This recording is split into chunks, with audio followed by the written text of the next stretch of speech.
Tidak terasa, tinggal 2 minggu lagi kita akan melihat peluncuran mobil F1 di event F1 75 pada 18 Februari mendatang.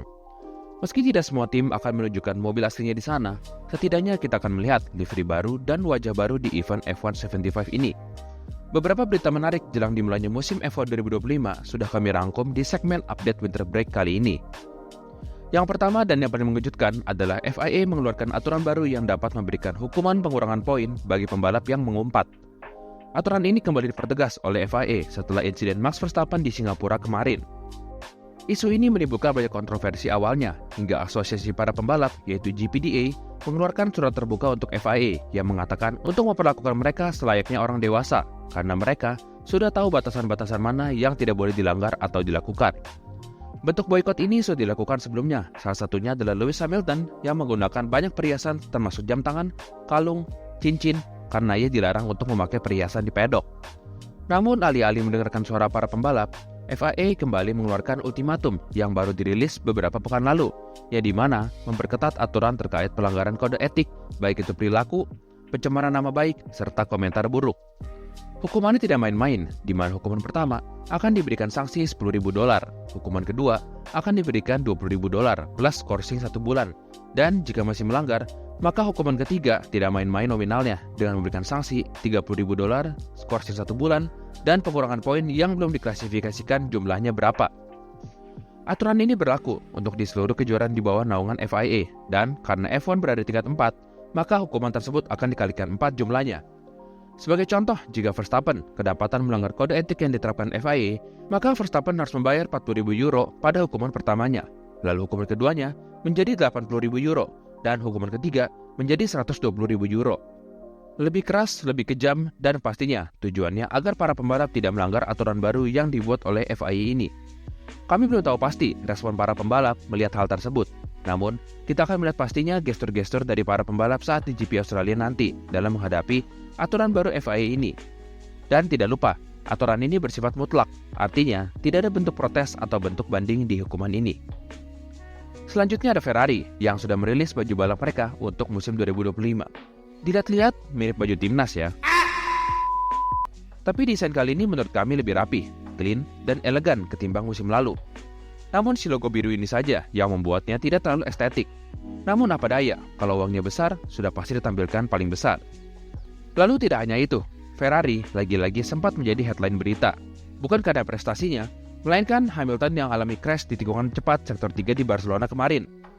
Dikabarkan kecelakaan yang dialami Hamilton disebabkan karena sirkuit yang bumpy, sebabkan dia kehilangan grip dan melintir. SF23-nya rusak parah, sehingga mereka harus mereparasinya dan menunda sesi tes Charles Leclerc pada hari itu. Lalu kita bergeser ke Red Bull, di mana Red Bull nampak kesal karena mereka sudah menyelesaikan desain RB21 dan seketika FIA mengeluarkan aturan baru yang memperketat aturan flexi wing. Dikabarkan McLaren adalah tim yang mendorong FIA untuk memperlakukan pemeriksaan lebih lanjut atau lebih ketat terkait eksploitasi flexi wing di 2025.